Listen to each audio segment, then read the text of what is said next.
Channel's coverage of the NASCAR Craftsman Truck Series pre-race show is presented by Craftsman. It's an historic day for the NASCAR Craftsman Truck Series here at Memphis Motorsports Park. The series that has continued to evolve through its 9-year existence will run race number 200 today. And to kick off this historic day, let's go trackside to Phil Parsons. Standing by with John Wood. John, this is your two-year anniversary of being in the Truck Series, but this year you've really come into your own. You had a good, strong second-place finish earlier this year at Mesa Marin, and bam, back-to-back top fives at Dover and Texas last 2 races, and here you're on the pole. Why? I have no idea. I know we've got great trucks. I've been saying that every week. You know, it's fun to get interviewed like this. Say, oh yeah, my trucks are great, my team is great, but really and truly, you know, I've just got a fantastic group and you know, just an awesome organization to work with. My crew chief's awesome. Everybody around me. Okay, this truck has no decals on it. It's completely blank. Are you guys literally racing for your lives here? Oh yeah, probably more so now than ever. I really haven't changed my, you know, thought process on how to drive or driving any harder. It's just, you know, it's more important now to run well and to execute decisions the way that we should and to be up front. John Wood currently 7th in points, looking to move up right now today. Ray? Well, Phil, I think John Wood could move up today, and I don't think it's too early in this part of the season to start taking a look at our points. Let's look at the Ford point standings as it comes into today's race here at Memphis.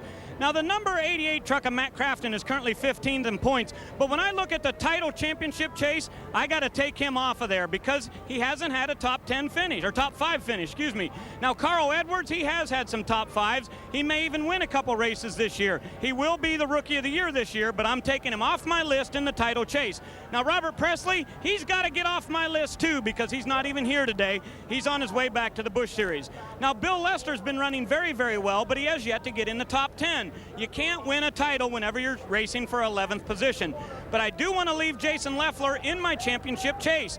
He's currently 11th in points, but he's going to move up after today because we're going to get rid of David Starr. He's not here today because he crashed at Milwaukee. He's hurt. He'll be out 2 to 5 races. So he goes off the top 10. Leffler moves up, and now we've got a clearer picture of the championship chase. But not on this list is Elvis Presley. Right, Phil? I'm standing by with Elvis Presley. Elvis, you got a new album coming out. Wait, this is not Elvis Presley. This is Brendan Gaughan, winner of our last race at Texas a couple weeks ago. Hey, a couple weeks ago you tested at Texas Motor Speedway, then won Texas. You tested earlier this week at Lakeland. Can you do it here? We think so. There's only one real Elvis in the series. That'd be Rick Crawford. I'm just mini-me to Rick. He's the man. No, we tested down at Lakeland. It was a Dodge test, and that's, you know, Dodge has still been taking such good care of me. We went down there. Anytime we test, we do pretty well. We had a decent test, learned a lot. Went down there, we're pretty horrible, and Shane and the guys made a lot of changes, had some R&D stuff to do, and some of it worked, some of it didn't. We're here, and we're pretty quick and happy. We're happy. Brendan Gaughan, currently 3rd in points. Now let's go back upstairs to the guys that will call the action. Hello everyone, I'm Rick Allen, and joining me high atop this 3/4 mile tri-oval is Barry Dodson and Dorsey Schrader. And Dorsey, I would say that this is probably the most beautiful, typical summer day we've had since we've started this series this year. Thank God it's finally summer. It finally quit raining. Hey, these guys finally got to qualify too. In fact, here at Memphis, they've had more track time than they have the last 3 races in a row. Now, Barry, it's the 8th race of the season, but more importantly, this is the first of 8 races in a row. Now, I got to be thinking I can't tear my stuff up or I might not make the second one. Exactly, Dorsey. You're talking about going into 8 in a row in this series. You got to have some equipment left. This is where the veterans come in, or maybe the young guns. They've been fabulous. Talk about fabulous. This 3/4 mile, we haven't seen any side-by-side racing today, but you will. Last year, Mike Bliss made up 5 laps, so that means he had the preferred group. Stay tuned right here on Speed for a great show. Well, the drivers are getting ready, and the equipment, which is going to play a very pivotal role in the outcome of this race, is hopefully ready and been set by the crew chiefs. Speed Channel's coverage of the NASCAR Craftsman Truck Series pre-race show is brought to you by Craftsman, the official tools of NASCAR and the NHRA.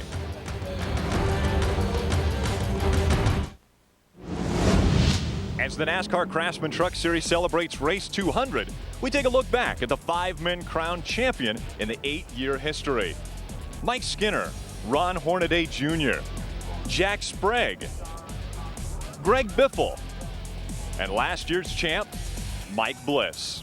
Who will hoist the championship trophy at season's end?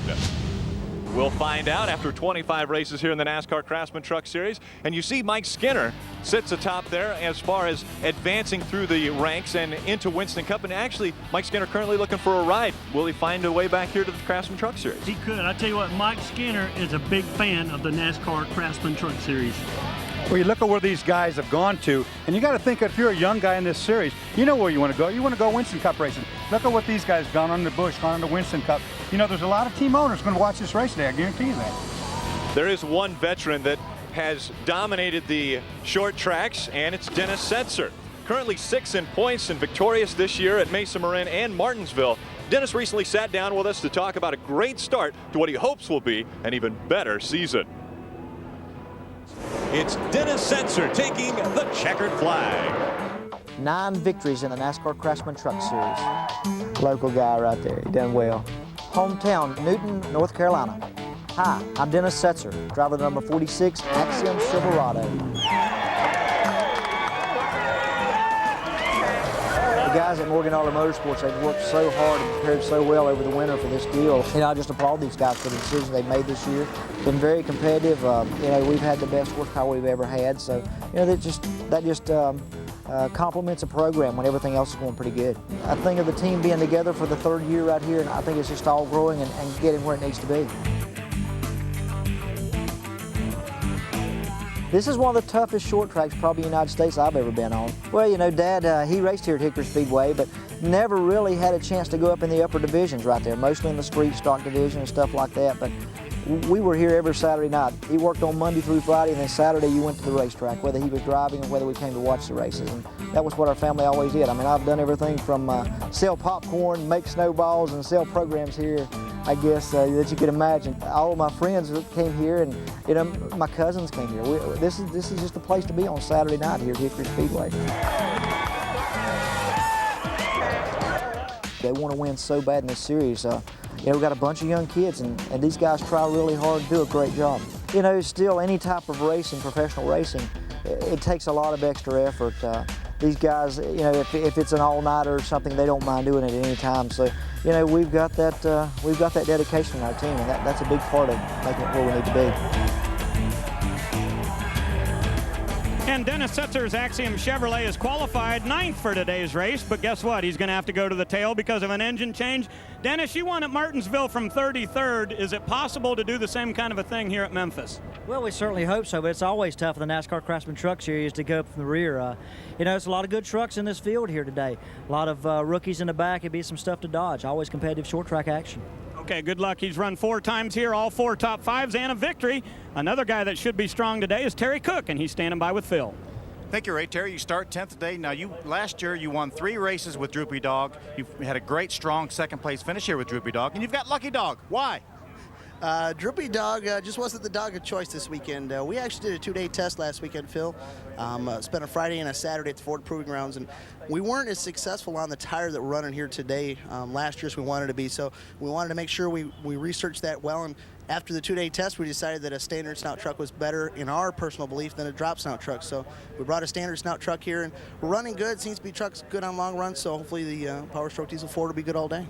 Terry Cook, 4-time winner last year, looking to get number 1 today. Now let's go back upstairs once again. Well, thank you, Phil.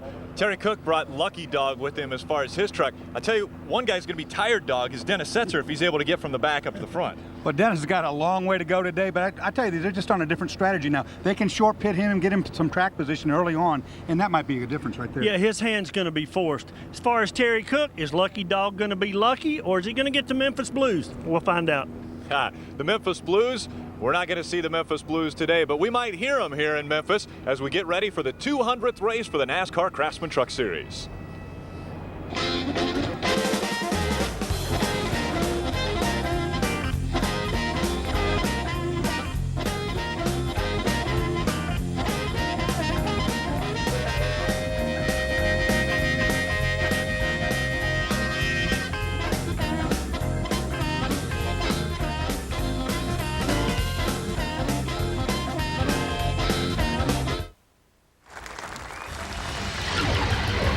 Welcome to the NASCAR Craftsman Truck Series O'Reilly 200, presented on Speed Channel. A beautiful day here in Memphis, Tennessee, as the stands fill up for the start of our 200th race for the NASCAR Craftsman Truck Series, and we take a look at this 3/4 mile tri-oval. Yeah, unlike Richmond, this racetrack has very short straightaways, banking in the corner. Dorsey, 11 degrees, only 4 on the straightaway, 1,100 feet front and rear. Race analysis, take it, Dorsey. This is a tough truck race, I'll tell you right now. Starting lap 36, 200 laps to go. A lot of money here. And as we get ready for festivities to get underway, we head down to trackside for pre-race activities. Schaefer, ministry leader for Tennessee's Capital Ministries, delivers our invocation. Let's ask God's blessing on our day. Heavenly Father, you are holy, and we acknowledge you as our creator. We are your creation. Lord, as we come and ask your blessing today, we thank you for the blessings we have, the blessing of life, and that you sustain us even now. Lord, for health and for friends and family, that we can enjoy the good things that you have ordained for us. Lord, we pray for these drivers and their crews. We thank you for the gifts and talents that they have, and we pray, Lord, that they would use them today, not for their own glory, but for yours. And Father, that you would superintend their safety as they drive. And Lord God, for us as fans, thank you for this opportunity to cheer, and may our speech be pleasing and our actions in your sight. And Father, most of all, we thank you for the blessing of your Son, Jesus Christ, who died for us and rose in victory that we might have eternal life through faith in him. And we pray it in Christ's name. Amen. And ladies and gentlemen, our national anthem performed today by legendary Stax recording artist, the Temperies.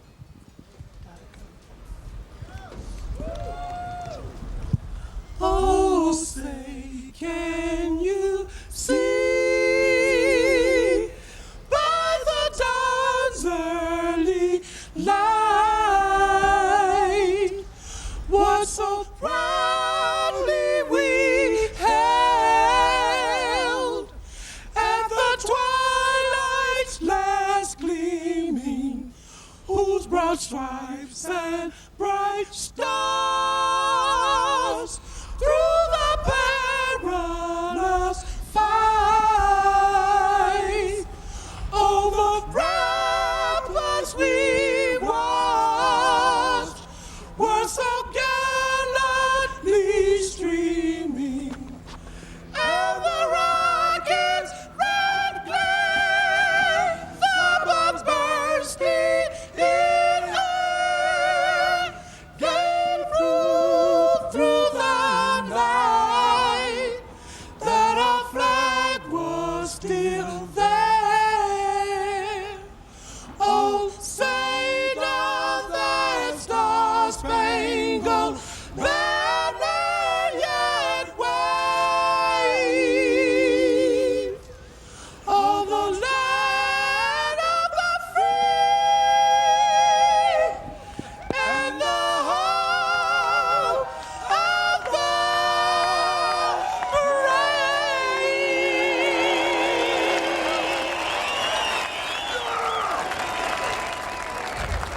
brave. The Temperies, ladies and gentlemen. How about it? One more time.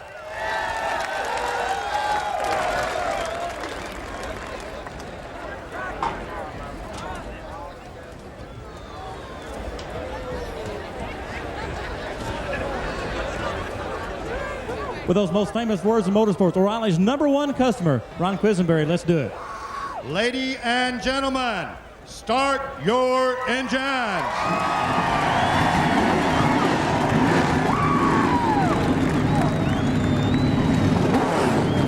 And we're at the home of the king here in Memphis, Tennessee. Who will be the king of Memphis Motorsports Park? Well, let's hear it. Memphis race fans are.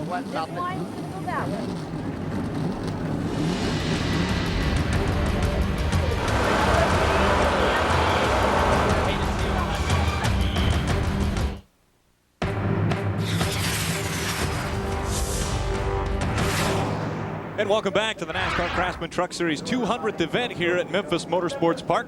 And we'll see how we get underway with this race as we look at the U.S. Army starting grid. Starting for the first time on the pole in his 46th race, It is the number 50 of John Wood. And just outside of him, Tennessee native claiming his best starting position outside of row number 1, Chad Chaffin. Ted Musgrave, for the 4th time this year, will start 3rd, and outside of him, Travis Quapple is our defending race winner here. In row 3, Carl Edwards ran his first NASCAR Craftsman Truck Series race right here on this track. And by the way, the winner of this race has never started out of the top 5. Rick Crawford will start on the outside of him. He has 2 top 10 finishes, both short tracks races this year. Jason Leffler and Bobby Hamilton make up row number 4. Let's try to talk to Bobby. We can do that. Bobby Hamilton, Dorsey Schrader up in the speed booth. Got me, bud? Sir, Dorsey, I hear you. Hey, you ready for a good day short track, buddy? Yeah, this ought to be a little bit slow. I'm fortunate to run here a couple of times. My guys here in the past have run good here, so we think the Square D Dodge is set up for a pretty good day. Hey, you got 8 races in a row. You concerned at all about tearing the thing up, or you just going to go for it? Well, you're... Bobby, you going to go for it, or you worried about the 8 races in a row? Well, I think his... So, we're going to see if we can keep this thing ramped up. And how can you even imagine that you'd have problems with communications? Because sometimes these guys aren't even able to talk to their spotters, but we're lucky we'll be able to pick up more conversation with Bobby Hamilton later on as we continue through the starting lineup. Conrad Burr, Blake Mallory, and Conrad Burr actually having a new associate sponsor, Wendy's, on board today. Phil Bonnefeld and Roland Isaacs making up row 15. 16 is Randy Briggs and Trevor Boyes. Randy Briggs currently 4th in the rookie point standings. Jerry Hill and Kelly Sutton in row number 17. Kelly Sutton, a great story there. She has multiple sclerosis, and her sponsor, Copaxone, is the drug that she has to take actually every day for that. And so she was just very excited to be able to make it up into this next level of NASCAR Craftsman, or the NASCAR Craftsman Truck Series, the next level for NASCAR for her. We take a look at who we're going to ride along with. This is Dennis Setzer in the number 46 Axiom Chevrolet. We'll be on board with him. And again, he has won here at this track and is very good on short tracks, but has to start all the way to the back. Yeah, we'll have a great view from him today. He'll drop to the back here in just a second. We'll want to go. Next up, Hank Parker Jr. Now you see in the 75, David Starr's truck. We're hoping David Starr's watching. I know he is, and we wish him a quick recovery. He needs to keep the steering wheel on that thing. On board with Jason Leffler. He'll be starting in 7th position. Jason Leffler again having his first win of the season, or the first win of his career this season. So looking for good things for Jason Leffler as he currently sits 11th in the point standings. Wow, Carl Edwards, now you'll get a ride out of this boy, I guarantee you. He's going to give us a show today. No matter where he's starting, you're going to get a good view. Little Harley Davidson there, getting ready for Milwaukee. And as we took a look 2 weeks ago in Texas at Shauna Robinson's Dream Team, we want to take a look at the Dream Team for the number 46 of Dennis Setzer. We'll take a look at him.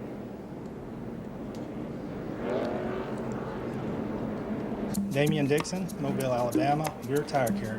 Tim Rice, Lehigh Acres, Florida, gas man. Ken Chrisman, catch cam, Titan 46. Tobin Green, Hennessy, Oklahoma, rear tire changer. Mason Jennings, Edmond, Oklahoma, front tire changer. Mark Paverka, Hennessy, Oklahoma, front tire hanger. Carrier Wimbish, Hickory, North Carolina, jack man. Danny Gill, Murfreesboro, Tennessee, crew chief.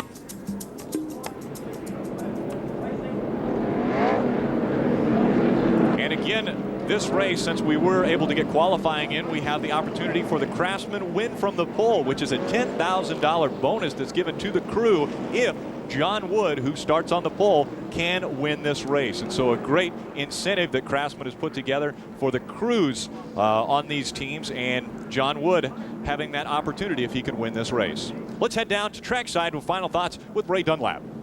Well, Rick, we heard Terry Cook talk earlier that they did not bring Droopy Dog, they brought Lucky Dog. And the reason is a new tire number. This is 6362. These are the right sides. The left sides are 6360. Now, the sidewall of this tire is actually a little bit stiffer than the tire we had here a year ago, and that means that the tire stays taller. That's why they decided to come with Lucky Dog this time. We'll see if it pays off for the 29 team. Phil?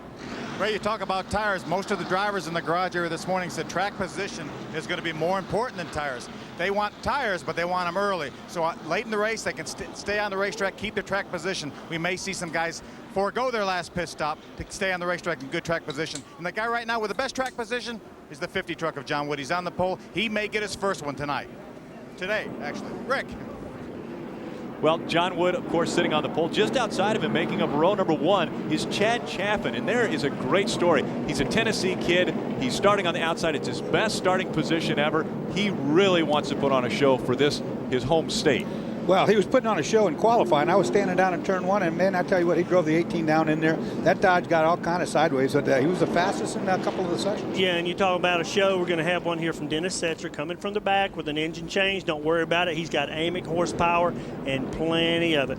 Now, how long do you think it can take Dennis Setzer to get up through this field? Well, this guy's a veteran. He's going to be patient. What he's looking for right now is a caution between 60 and 70.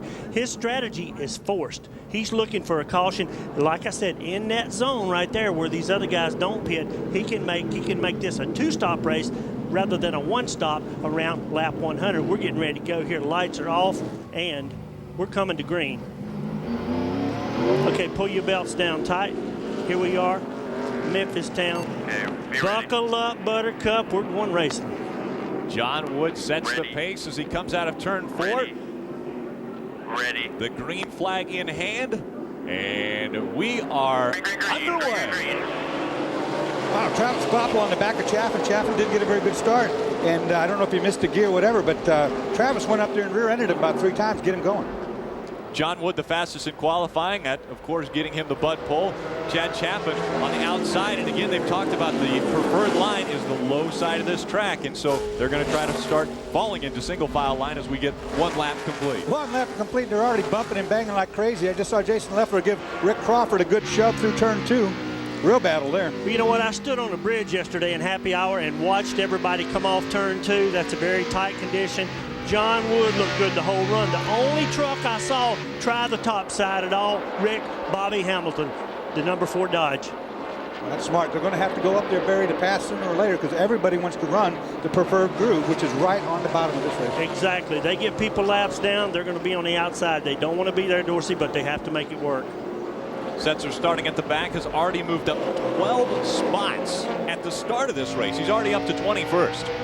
Well, he's got a lot of truck under him. He was fast up until they had a motor problem. And it wasn't really a motor problem, Barry. A piece of aluminum came loose, dropped down the oil pump, and took the oil pump belt out. It created a motor problem. It was a motor problem after that. I tell you what, he's on the move. He's picking drivers off 2 and 3 at a time as he sets his sight on the 04 currently of Shane Wallace. You know, as a driver, one of the times you want to really, really be aggressive is at the start. You can really run hard for a little while without doing damage to your tires, but sooner or later you're going to have to slide in. Right now, these are easy pickings. Yeah, this is his kind of racetrack too. He's got enough engine. He's getting up under these people getting in the corner, so he's establishing where he wants to be, and that's on the bottom. 72 right here, Randy McDonald. Tough time here. We'd like to say hello to his dad too. He's sick and going through a little deal, and tough day for Randy. It looks like early. Put up on that number 72 as Randy McDonald sits on pit road as John Wood continues to lead this one. He started on the pole. He's led the first 5 laps, and behind him Ted Musgrave in the number 1 Mopar Dodge. That's a good feeling to be a young man at his age and running in the front there. There's a battle going on for 11th, 12th place. Yeah, his teammates already in the garage. The 9 truck, Kenny Hendrick, made about 2 laps and parked. That's Rich Bickle in the Vocal number 15, and a new make for them. They have been running Fords, and now all of a sudden Dodge. Well, they want to try something, right, Barry? They've got to try something early in the season while it's still early. Try to see if they can get an advantage by switching over to a Dodge. Well, if you can't beat these Dodges, Dorsey, you grab the Hortons and hang on. That's what they say. So obviously that's what they've done here. They're trying to get better. And that race between Rich Bickle was Rich Bickle and Matt Crafton in the 88. And here again we take a look at Dennis Setzer as he tries to move around the Spears Manufacturing 75 piloted by Hank Parker Jr. Yeah, I don't think it'll take him long to get by either because that Axiom Chevrolet that you're looking at the back there is really strong. And of course Dennis Setzer already a winner on the short track. He knows he's good around here. Here he comes. Well, and Hank's smart enough, he's going to let him go. Hank's got a truck that's been tight since they unloaded it. They're not very happy with it. I know Dave McCarty well enough. He probably changed a lot of stuff on it this morning. Hank is filling it out, but he's smart. He's very savvy. Look for him to have a good finish. 16th position already for the Axiom Chevrolet. Number 46 of Dennis Setzer as he continues to pick away at the field in front of him. Now, there's got to be a time when it's going to be a little more difficult. We've only got 8 laps of racing in already, and he's moved up to 16th from 36. Each one will get more difficult as he goes by. He's going to work on Bill Lester now, but once he gets up around the top 10, it's not that easy. So Dennis Setzer continues to work his way through the field, currently in 16th. And knocks off another one right there. Michael Dawkin, it looks like, pulling up on the veteran of Morgan Shepherd. Morgan with a dented headlight already. The 200th race for the NASCAR Craftsman Truck Series is underway. John Wood with his first pole out in front of the field here at Memphis Motorsports Park.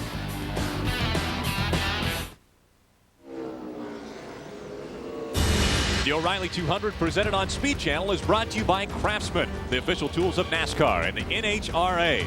By New Odor Eaters Plus Arch Support Insoles, the only arch supporting insole that protects against odor and wetness. And by Ford. If you haven't looked at a Ford lately, look again.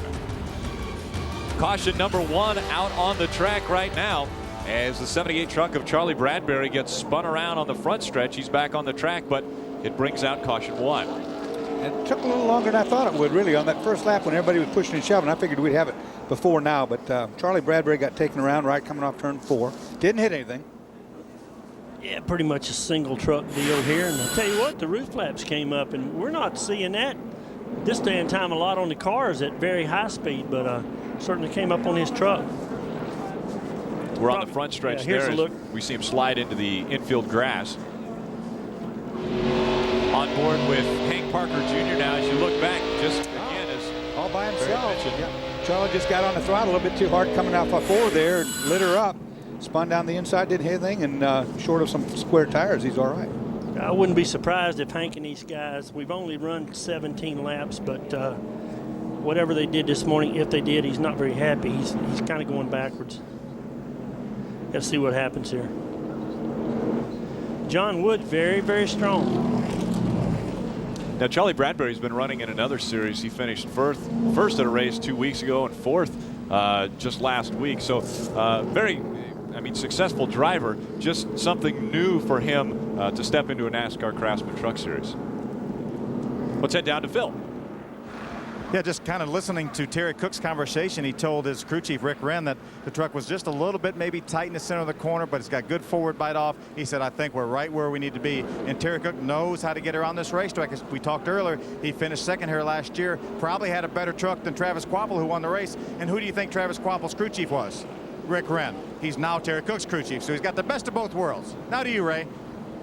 Well, Phil, keep in mind Hank Parker Jr. has slid back a little bit. We say a lot of times on TV that they changed everything on the truck. I really believe they changed everything on this 75 Spears Chevrolet this weekend. Never seen so much work go into trying to make a truck better. On the radio, Hank says he's very loose off the corner. Dave McCarty said, hold on till we get the next pit stop. We'll try to make it better for you. Hank Parker is loose off the corner and in the center. That's not a good situation here. You've got to have the forward bite off.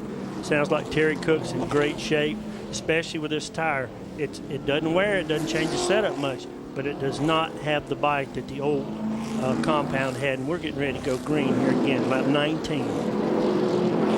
In the field, all in line behind John Wood as they come onto the front stretch. Now we got some people on the inside, Rick. Got 4 or 5 lap trucks already down there. Let's see what happens. John clears them quickly, though. Yeah, the 93, the first of those lapped Roland Isaacs. Didn't get much of a restart there. You see him fading back. In fact, he's kind of holding everybody up behind him now. Watching Bobby Hamilton, he gained 2 spots, and he's just sitting right there lurking like he normally does. Great race up front here, though. John Wood and Ted Musgrave. Musgrave not letting Wood out of his sight on that restart. Now he's applying a pressure there that, the veterans will do that. They'll sit right on your back like that and just aggravate you. Try to make John make a mistake. Yeah, here he's inside now. He'll get it. John will have to get the position up. Yeah, we got a moving pick right there. And John actually let Ted in. Now that is a veteran move for a young kid. Yeah, and he saw the 53 up in front too, which was a perfect move, perfect timing for Ted to make that pass. So Ted Musgrave out in front of this pack now. as he will lead his first lap here at Memphis Motorsports Park. And Ted Musgrave, John Wood, Chad Chaffin, Travis Quapple has won this race before. And then another Roush Racing truck in this field is Carl Edwards in that number 99. We got a spin up in turn 3 and 4, the 7 truck. No caution, though. He may get it going and should be able to, actually. Jay Shearston in the number 7. Caution's yeah, out. You don't want to sit there very long, that's for sure, with the door to the... Here comes the pack around him right now. And so caution number 2 has come out here at Memphis. As Ted Musgrave has made the pass, he takes over the number 1 spot from John Wood. We'll be back with more racing action from here in Memphis, Tennessee.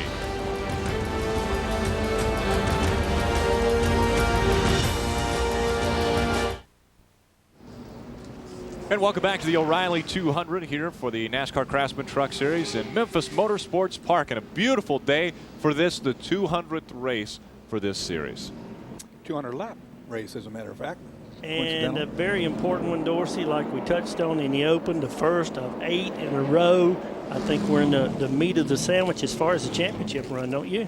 Yeah, you are, and it's going to change some things. You know, right now it's a beautiful day here in Memphis, not that hot, but we're looking at some hot places coming up not too far from now. We got Kansas City, St. Louis. Oh, yeah. Buddy, it's hot there. Okay, here we go, green, boys. Michael Dolan takes the pace truck down pit road.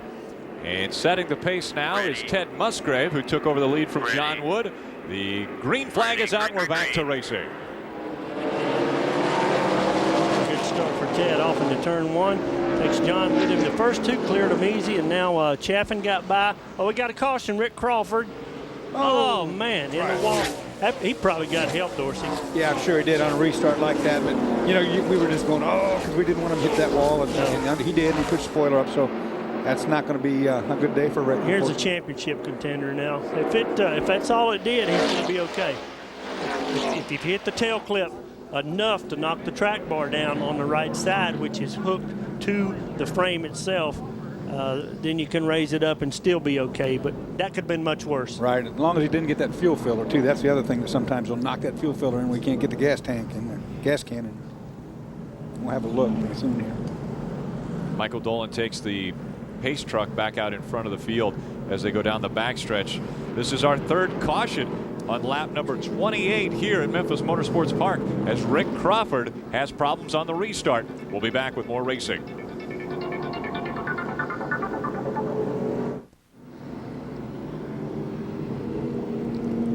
Again, welcome back to the O'Reilly 200. You see a little bit of work being done on the number 14 of Rick Crawford as he tries to get back out in front of the pack as they're coming through on the front stretch right now. He wants to make sure not to go a lap down as they do a little bit of cosmetic work to that number 14. Did a good job on that. Let's take a look here, see what happens. Oh, Jason Leffler just got right into the quarter panel. Rick Crawford gives his brakes, I think. Yeah, we saw under caution where Jason had some cosmetic damage on the right front fender and thought that might have been what happened, and obviously it was. Look at Crawford's truck. The guys did a really good job of patching that up. He got the spoiler laid back up like it should again. Nice job. Rick Crawford stays on the lead lap, but how will that affect performance for that truck? The driver's got smoke coming out of his ears. He's mad about that shot. He just got a cheap shot, so he's mad as can be. But I don't think the truck's hurt at all. If anything, it may help if the spoiler's a little bit higher as long as the track bar's the same. But we're going green right here. Musgrave on the outside, got 5 lap trucks on the inside. He's looking for a good restart to clear these guys before turn 1. Here we go, green. Well, that Dodge just jumped. You see him get on the throttle. It just took off. Opens up quite a bit there on John Wood, but John takes it back in the brake zone there. Yeah, and you know what? Phil touched on something earlier to us before the race that Musgrave is not running a rear sway bar. And I tell you something, that's something that's almost in demand here at Memphis Motorsports Park. He's not running one. Bickle's not running one. They're about the only 2 trucks. So to be consistent all day, Dorsey, you know how a rear bar is. It's part of road racing, and that's where you grew up. It makes the thing turn, and we got to see if Musgrave can keep that trend up all day long and be as strong as he is. But right now, he is very strong. This truck tends to tighten up. I mean, this racetrack tightens up a lot as you go on, and that bar keeps it from tightening up. It makes it more stable at the back. But we'll see pretty soon. Here's Brendan Gaughan there in the 62. Brendan Gaughan and Rick Crawford both came in under caution, and so both of them working from the back of the lead pack, trying to get back up to the positions they held prior to the restart. And made it where these guys can make it on one more stop, possibly 2 tires, not 4. If that, we have to see how this tire works out. Battle for 9th here. And Rich Bickle in the Vocal number 15 on the outside there. And here up front, we've got a race for the lead. It's John Wood on the inside, Ted Musgrave on the outside. Wood trying to gain that position back. He gets the inside preferred line. Yep, and see, Ted has to go up top, and that's not really where you want to be. That Dodge got a lot of power. Got a drag race right here. Look at Chad Chapin. That's who I'm talking about. The third place truck just came whistling by, took advantage of that side-by-side. Now the 18 of Chad Chapin takes over second place and made it look real strong on the top side. And you see him come right back to the bottom as soon as they cleared the 50 truck. Chad Chapin passed on the outside of John Wood there. Yep. And I think he set it up. He saw that John Wood pinched down, tried to get underneath Ted, lost his momentum a little bit, and used that to his advantage to get a run up on the top side. And here again, Dorsey, John was being a gentleman. To pinch it down that much and to give Ted a break, he had to be on the brakes. Not all guys will do that. A lot of guys will lean you into the door and push you up the racetrack, get you out of the way. Yeah, but the last thing this kid wants going into 8 in a row is a sponsor. That's exactly right. Well, the first thing he wants a sponsor. The last thing he wants is trouble. First thing he wants is something on his Here he comes inside Chad Chapin again. Take a look here. Thought he had to run off the corner. He's trying to work Chad to the inside. I think he'll be back. From what I saw in happy hour, he's pretty strong. 2 Dodges out in front. Ted Musgrave in the Mopar number 1. Now, Musgrave, without that rear sway bar, you would think the longer he goes that the thing should tighten up on him, and these other trucks behind him should be able to start picking away. Right. I'm watching Bickle back there too. He's kind of holding his own without it, but it's going to be very interesting to watch it unfold.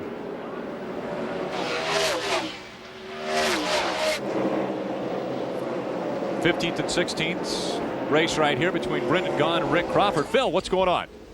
Well, Rick Crawford made 2 pit stops on that last caution flag, obviously because of his trouble. Right here is the reason he changed tires, put all 4 tires on. He flat spotted the tires when he spun out there. That's the fabric of the tire right there. All the rubber is gone. He had to make 2 pit stops, repaired the body damage on the first, and then changed all 4 tires on the second. Brendan Gaughan came in. His truck obviously a little bit too loose because he went down on the track bar a couple rounds. So his truck's a little bit loose. Did not change tires, topped it off with fuel, and adjusted the track bar. Back upstairs.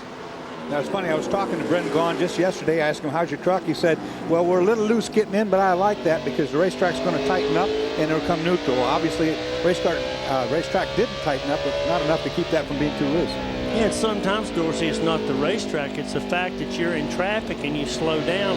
It's a given when you slow down that you do get tighter because you're not running the speeds that you had been running by yourself with clean air. Here comes Crawford working the inside of Gaughan now.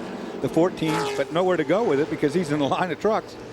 Jody Lavender in the 08 there.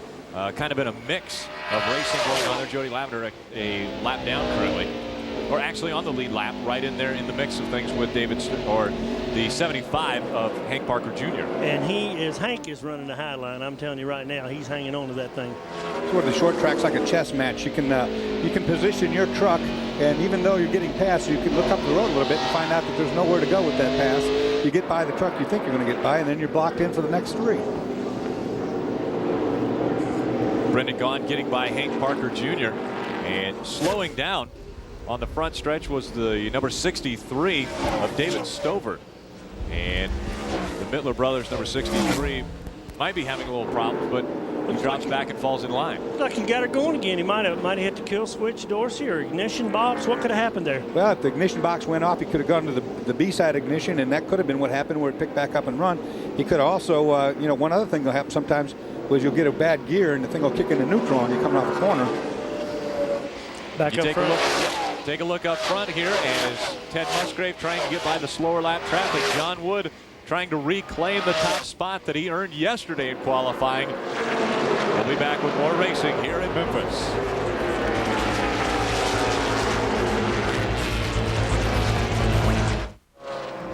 In 200 races, the NASCAR Craftsman Truck Series has undergone a number of milestones, from the first race at Phoenix in 1995 to the halftime breaks, to the first pit stops, to the first appearance at NASCAR's hallowed ground, Daytona International Speedway. what a great series this has become and it evolved into as we have our 200th race here at Memphis. It's been fun watching it since '95, and when we had the halftime, and then we went to the pit stops. Trouble here. Oh, we got a little trouble here. The 7 again.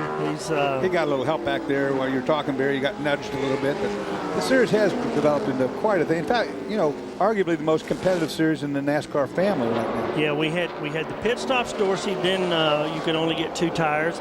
That evolved into 4 tires, which immediately required better pit crew, and we've seen that evolve along with that. And the result of that has been some very great racing in the Craftsman Truck Series, because now we see strategies applied. If you had a bad truck before, you had to sit there and wait for halftime. If you had a good one, you didn't want halftime. Well, and it has gone through that evolution somewhat with you. Actually, you were involved when there was the halftime breaks, and then when they went to pit stops, you said you had to go over the wall and you decided to get out. I figured out my knees wouldn't take it, and Lester blew up, it looks like. Oh, he's got sparks coming out. And we got a caution, too. That might be a big one. I don't know if that's a blow-up. Yeah, that might be a suspension, Dorsey, or a flat tire. Right front's down for sure. Now he's got a tire down, but it's definitely not a good thing. That's right front tire down. And what you see dragging there probably is the sway bar arm that's right. lower than actually the lower control arm. And as long as he doesn't drag that off and they can get it jacked back up, he'll be okay. But well, he's got damage on the right front. It looks like he might have got out and kissed the wall with the right front. I think it's towed out. I think his wheel's towed out. He's got a little mark there on the 8-2. That wheel's not turning. That's not good. No, it's not turning at all. That means it's more than a flat tire. And pit road's closed right there. You see the X on the red flag. Nobody can pit. But bad enough break for Bill, but he's going to lose a lap right here. And I think he's going to lose more than that anyway, because that right front, look like it's pushed back a little bit, Barry. Look on the number 8 on the side, and on his white 8 number, there's red paint on it. So yeah, you talk about teamwork. Look what you got. You got the Dickey's crew there. You got the Square D crew, and you got part of Bill Lester's crew. That's what multi-truck teams are all about. And there was a change made in Bobby Hamilton Racing this week with the crew chiefs. Exactly. The crew chief that went over to the 8 truck, Dorsey, has more time with first and second year drivers, and that's what you have with the likes of Bill Lester. And Bill Lester's doing a tremendous job, but they felt like making that chemistry change there would help all 3 programs. We take a look back at we looked at the number 7 earlier having some problems, and whoa, looks like Matt Crafton helped him around a little bit. Yeah, that's right. When Barry was talking right there, Crafton got into him and got him up out of the way is what he did. Boys, we got the leaders pit road. Lap 55, not a bad time to pit. Very good time. Let's head down to the pits and Ray. Well, guys, Musgrave is just about here with his Mopar Dodge. They decided they're going to make just a little bit of a chassis change for him. They're going to raise the track bar and go down about 1.5 pounds on the right rear air pressure. These guys go to work. The work is done to the right side. They move around. Now, as we see Chad Chaffin, they come in here. They give fuel only that time. No tires. They did make a chassis change for him, but no tires to try to get out and get some track position. To the leader with Phil. Yeah, John Wood coming in for 4 tires, no changes. Really happy with the truck. A few moments ago, reported in and said, now the truck is really getting good. Ted Musgrave goes by, John Wood, Travis Quabbla goes by, Carl Edwards goes by. So John Wood will lose a couple positions on pit road, but they did come in for 4 tires, no changes.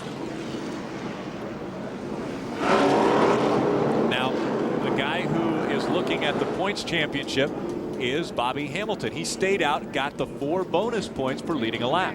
And that was smart, wasn't it, Barry? I mean, he needs those 4 laps, or those 4 points for his championship. Well, I think one reason he stayed out, he likes this tire. He's got to be very, very happy with this truck, or he could not afford to stay out with that many leaders pitting. Let's go down and see what Ray has.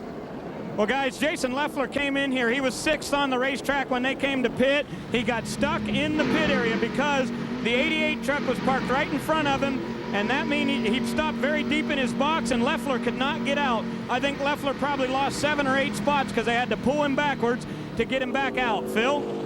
I'm standing by with Newt Moore. Newt, you've got almost 55 laps on your tires here, and you guys didn't pit. Why? Well, we just thought we'd like to go to 70 or 80 before we come in, then go another 50, then come in again. So we're kind of sticking with our plan right now. We're really fast. He's just behind them other trucks. Couldn't get going. We'll see how we are right here. We ought to be able to take off and go for a little while, maybe around lap 85 or so. I'm sure they'll have another caution. We'll come in and get some. All right, Littlester, you also got 5 points for leading the race. That didn't hurt, right? Yeah, well, you know, you got to play all the games you can while we're doing this. All right, Newmore, crew chief on Bobby Hamilton's number 4. Newt looks like he's on Kyle's Harley ride here. But, you know, he can only run, Dorsey. We got it figured he can go about 60 more laps, and he's going to need fuel. I think that's a smart call. That's their game plan, what they wanted to do. They kind of got 2 birds with 1 stone there. They got the points in it. It's smart if the caution falls. Right. 14's taking care of their cosmetic damage. He's making multiple stops here. Ray Stonka's back home watching. He's co-crew chiefing now with Fred Wenke. This is Fred's first race. He's been very, very successful in this series, as he has been in the Busch Series. He's gotten to where Ray can't fly very much, not very crazy about flying, but he knows we're going into an 8-race stretch, Dorsey. He's at home preparing the next horse for the course. And that's probably a real smart thing, too, because you got to have all your bullets and all your ducks in a row when you go to this 8 in a row thing. Going green. Ready. Coming out of turn number 4, seeing the green flag is Bobby Hamilton, who will lead another lap here at Memphis Motorsports Park. And right behind him, the 66 of Michael Dawkins also staying out on the track. Michael Dawkins guys have been working on the back of that truck to get it back cosmetically pure again. Michael's a pretty good little driver. Hey, look at here. Oh, man. The Roush guys changed the positions. Carl Edwards now is in front of his teammate. I'm curious to see what Chad does too. Now, Chad did come in and get fuel. Bobby opted to stay out without the fuel, and he came out second. So Bobby could have ducked in, only lost 1 spot or none. But he doesn't have the fuel his teammate does, and he's right behind him. Here comes Musgrave working on number 1. Up underneath there. That's 4 new balonies right there. He'll be a hero for a while. Bobby Hamilton putting some distance between himself and second place Chad Chaffin in the number 18. I tell you who the man is, Dennis Setzer. Carl Edwards on board with him, Harley Davidson. Look inside it. See there? Yeah, Dennis Setzer. Setzer underneath and right on by. From in the back, ladies and gentlemen. All the way in the back. Cheap seats. Dennis Setzer having to change a motor after qualifying right at the beginning of happy hour. They were able to put the new motor in, but not able to get back out to test or work on this truck at all. He's currently in 7th position after having to start at the back. And Dorsey, aerodynamics aren't everything here because we're not running a tremendous speed. And they've got a brand new 2003 nose on this truck, but you know, having missed happy hour, he had a very good notebook from last year. These guys didn't panic. They just put the setup in, and here they are. Right. Now, it's got awesome horsepower. That's AMIC horsepower. The motor didn't blow up. What happened, like I said at the beginning of the show, was a piece of aluminum fell down, cut the oil pump belt. Of course, that would take anything out. But he's got a good bullet in there right now. You can see that. I tell you what, this track starts with an M. He won at Mesa Marin. He won at Martinsville. Can he come from all the way in the back of the field? And yeah. I'm going to say yeah. Yeah, he just went by Chad. Now, Rick, how'd you come? That was smart. How'd you come up with that? I like M&M's. Hey, M stands for money, too, and he needs some money to pay for that motor. Well, he's after it right now. And Morgan Dollar race team, right? That's a lot of M's. Another M. John Wood following him around the track right now, currently in 6th position. And again, Dennis Setzer in 5th. Who's John Wood, you're saying, now where did he come from? How did he get up here so fast? And you're also probably following a seasoned veteran in short track racing, and that's Dennis Setzer. Bobby Hamilton still leads this one here at Memphis.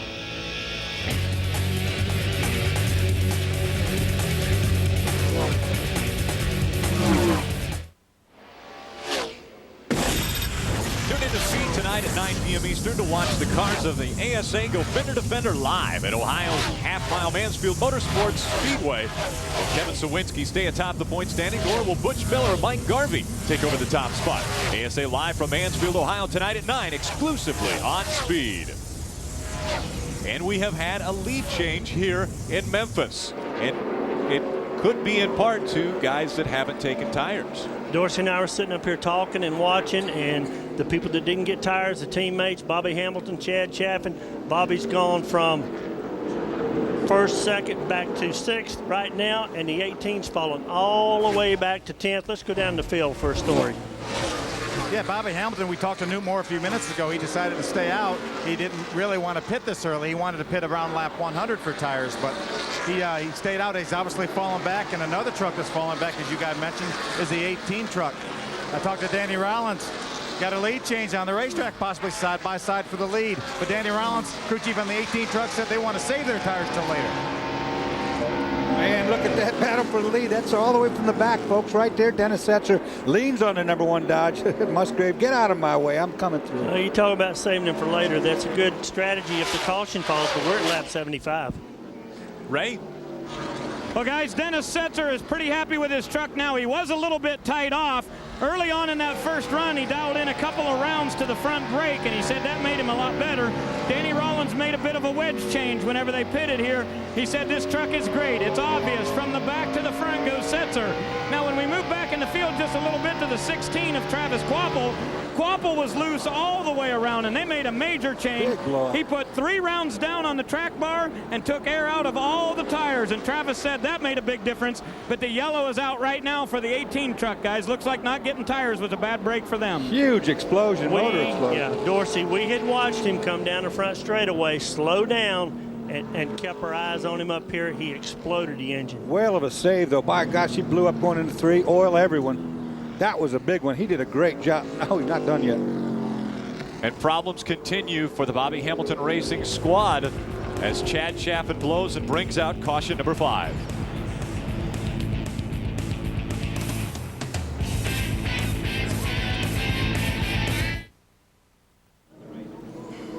Welcome back to Memphis Motorsports Park here for the O'Reilly 200, the 200th race for the NASCAR Craftsman Truck Series. Just the 8th race of the season for this series, and Dennis Setzer out in front. While we were at break, Bobby Hamilton took that break.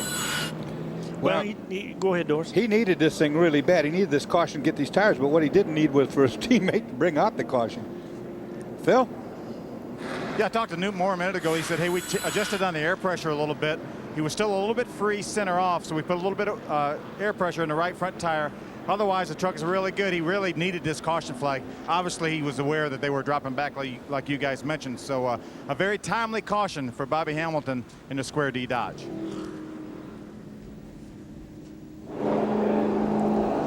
Currently 17 trucks on the lead lap, so Bobby Hamilton not having any problems with track position, and a guy who really doesn't have problems with track position is the 26 or 46 of Dennis Setzer.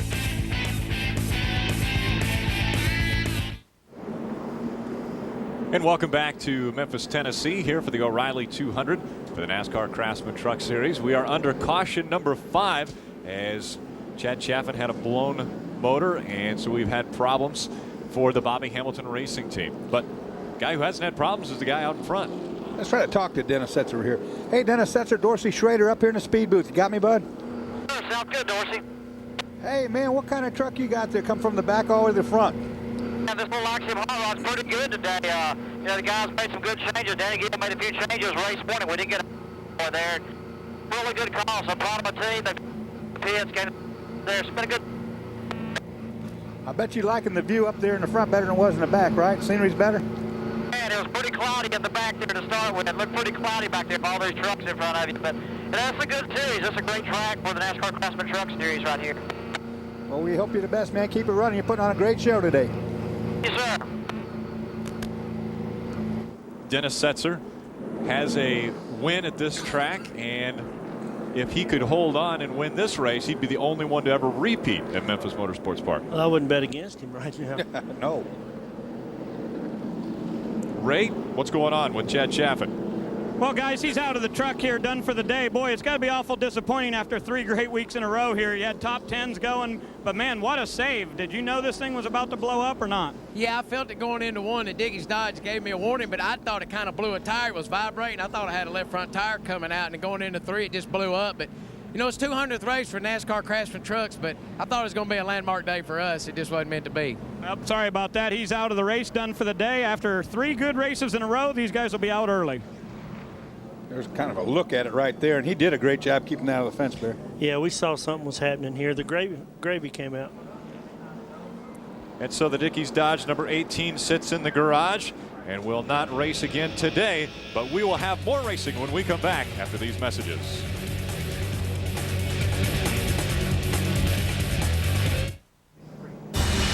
Coverage of the NASCAR Craftsman Truck Series O'Reilly 200 on Speed Channel is brought to you by Dodge. You can take life as it comes, or you can grab life by the horns. By Johnsonville Brats, the best taste on the grill. And by Chevy Trucks, the most dependable, longest lasting trucks on the road.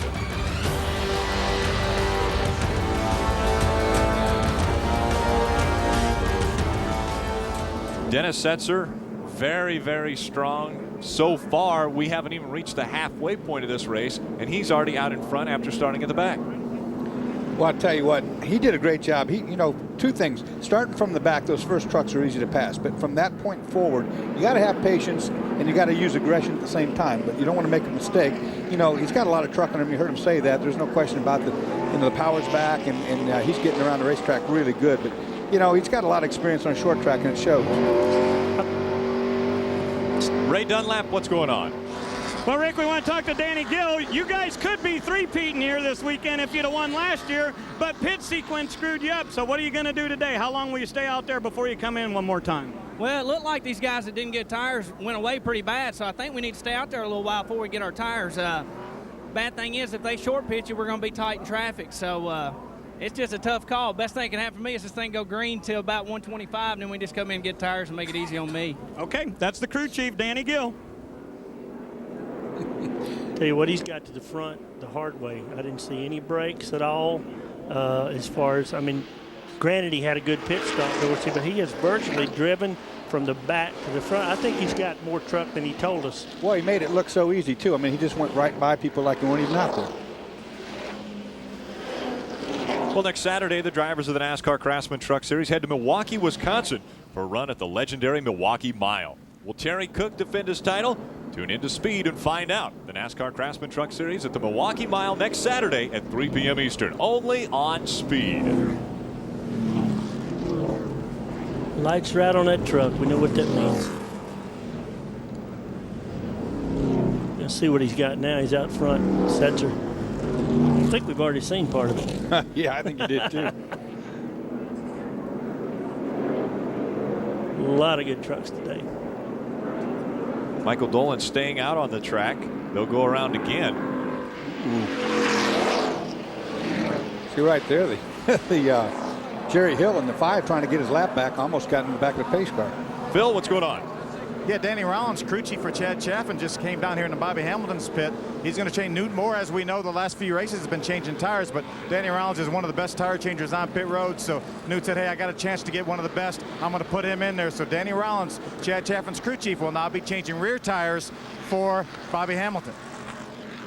Maybe he'll take that helmet off now.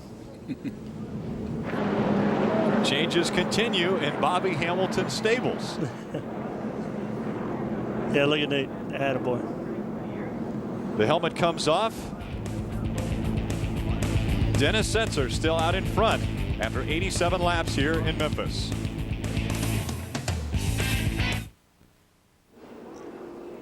And welcome back. Green flag racing about to get underway. And Dennis Setzer takes the green as we're back under live action. Dennis Setzer holding on to the #1 spot. There's Carl Edwards riding with Carl. And Carl had a very good advantage of the #1, Ted Musgrave, getting by the 46 of Dennis Setzer. And so now Ted Musgrave back out in front of this pack. Well, that surprised me a lot right there. I didn't think he'd be able to get back that easy, not as strong as Setzer was. And look here, Carl Wood back in John Wood back in the hunt here. Yeah, I don't think it surprised me. It's we're gonna maybe Dennis is. I mean, to come from last to first, maybe checking everybody out here. Let's take a look at how Ted Musgrave took over the #1 spot. Yeah, we can see if Dennis gave up some momentum here, Dorsey. What do you think happened here? Well, he comes off the corner pretty nice, no problem there. Now they drive down the back straightaway. Oh, we got loose. Setzer got loose. Got a little wiggle there, death wiggle in the middle. Had to check up, got out of there. Here comes John Wood right behind. So, learned something there, didn't we? Lefty loosey, righty tighty. There you go. Ted Musgrave sits out in front again. He has led earlier in this race, and now he's back out in front of Dennis Setzer in the Axiom #46 Chevrolet, currently in second. And we've seen Dennis Setzer, probably the strongest truck looking at the field right now as far as being able to move through traffic. Funny though, on some of these restarts, you don't have the same truck that when you slow down and things get cold. Here's your battle for 9th and 10th. You're looking at Bickle right there in the Vocal Dodge. And, of course, Hank Parker Jr. in the 75 Chevrolet. And you know what? They've been doing that. And let's give a tip of the hat to Hank. Started 21st, worked his way up to 9th right now. Ray? Well, guys, they were very, very loose off at the beginning. They put a half rubber in the right rear and took a pound out of the left side tires. But just on this last stop, they were having a big problem because Hank said there was something wrong with the electrical system. He thought the battery was going dead. And he found out there was a switch that was broken on the dash. It had been turned on, so he shut that thing off, said he's got power back now, and he's got a good battle going on the racetrack with Rich Bickle and Parker trying to take over the 9th position. You got Matt Crafton right behind those two guys. Been watching Matt Crafton, and that truck does not look good to me in the middle of the corner. It looks like it's ratcheting almost, like Barry. Thing just takes a little bit of wiggle right as he tries to get up off the corner. Yeah, he turns that wheel too, Dorsey. I mean, he stays up on that thing. Dennis Setzer has been running very well as far as almost putting the left front on the rumble strips down on the inside of the turn. Ted Musgrave doing kind of the same thing, and then you see some of these other guys not running quite as low as those guys up in front. And usually that means that the truck that's on the bottom like that is real free. It's free to get turned down in there that tight. The ones that are sitting up higher, this is what happens at this racetrack a lot, are tight in the center, Barry. They just want to push up off the bottom of the racetrack. Exactly. And I see there's something going on pretty interesting out there. Maybe these guys will get on it here in a minute. There it is. Behind the group is a 4. Okay, these leaders stopped at lap 57 for 4 tires. Lap 78, the 4 truck was in for 4 tires. Okay, that's only 20 and a couple laps longer, but you see how important the tires are as he's already moved in on little Hank and Bickle for 10th position. With more on that, Phil Parsons. Yeah, I talked to Newt Moore a minute ago. He said, boy, we did want these tires. We documented the fact that Danny Rollins came down here, and they've already switched him back to the front tire to put Dale Newcomb back on the rear tire, who was changing the front tire. I asked Newt, I said, why do you keep bumping yourself up pit road? He said, hey, I knew where we could pick up 4 seconds. I had to do it. Smart man there.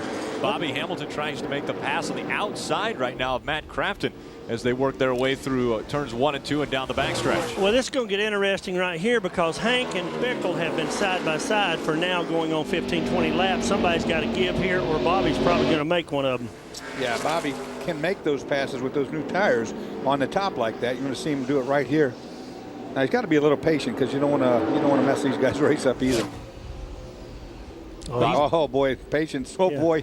Yeah, he's not going to mess it up. He's going to get on by, and now he's got Bickle singled out, and he's drawing a bead on him. This shouldn't take long. Hank Parker Jr. letting him by, so Rich Bickle and Bobby Hamilton getting by the 75. And also Matt Crafton makes the pass as he goes on the inside of Hank Parker Jr. Yeah, Hank's disciplined. He will not, he'll race you clean.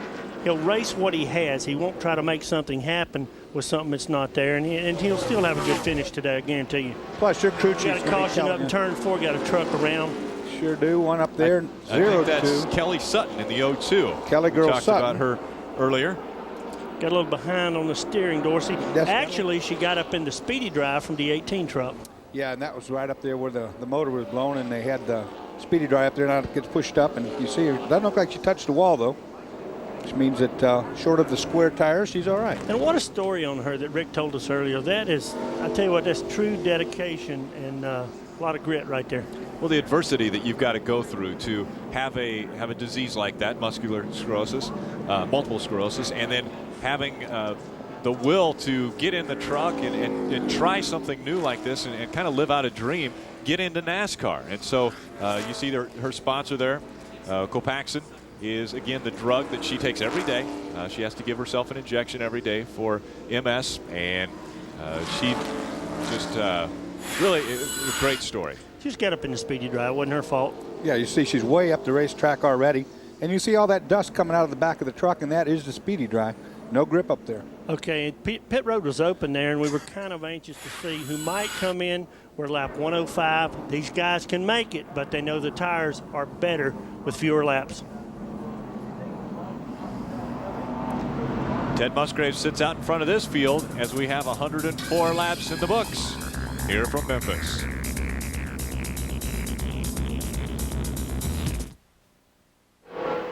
Welcome back to the O'Reilly 200. The green flag has just flown, and they're about to complete their first lap after the restart. And Ted Musgrave still out in front of Dennis Setzer in the number 46.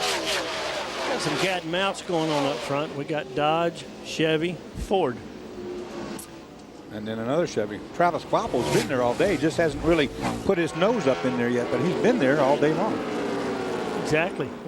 Now, Travis Quapple and Dennis Setzer both have won here. Travis Quapple actually the defending winner of this race from a year ago. Yeah, and that truck, Dave Fuge, that thing is strong every week. It made up 5 laps here last year with Mike and Bliss, and that's how you can do it. So he's kind of sat there all day and paced himself, and maybe he has something. You got to watch those guys like that, and you know he's just been sitting back there all day. Right behind him, the 99 Carl Edwards. We haven't talked much about Carl. Both these trucks have been right in this position all day. They just haven't done anything. They haven't been spectacular. But you know you got to ride around these short tracks sometimes too. Guys, do you find it a little bit amazing how well Carl Edwards is doing in this series, as well as how well John Wood is doing, and neither of them have got sponsorship on these trucks? I mean, they're running up front. They're exciting. And yet they can't find anybody to help sponsor this team. Well, they're being calculated aggressive, Rick and Dorsey, but I tell you what, you'd be pretty amazed at what pressure does to you when it's self-induced, and that means these guys don't have a sponsor and they have to perform to get it. Right here's a battle for ninth. You see what the 4 new tires will do right here. They're only 25 laps fresher, but he drives right by Richie Bickle in his first run in a Dodge also. I tell you what, when we get Carl Edwards back on his home ground back there in Kansas City and St. Louis, these 2 races coming up, buddy, he's going to put on a show like you never did see. He's got a lot of fans there in Missouri. He came by my restaurant and signed autographs. Had a whole bunch of people there waiting for him to come in, and so he's got a good fan base back in Missouri. This was Carl Edwards' first race on this track here at Memphis Motorsports Park, and so he's, I guess, a little more familiar with this place than he has been with a lot of the tracks earlier this year. I don't think it's mattered with this kid. I tell you what, he is the real deal, Dorsey. And I didn't know much about his background, but everywhere we go, he either starts up front or ends up front. He runs a little racetrack back home at Capitol Speedway, and man, he's got a lot of fans there. Travis Quapple just went storming by John Wood in the meantime. So I said, don't forget about that 16 because it's a threat in any place, anywhere we go. And I had mentioned Travis Quapple, the defending winner of this race, but it was in a different truck a year ago. Yeah, he was driving for Cat Rental Stores a year ago, and that team went away. Dispersed, yeah. Now he was able to jump into the ride that Mike Bliss vacated when he moved up into the Busch Series. Exactly. Rick Rim was a crew chief. Now Rick's over there working on Lucky Dog. And Cook's having a pretty good run also. Not really one that he's happy about. He's back there battling with Jason Leffer. But this 16 truck is pretty potent every week. Yeah, it is.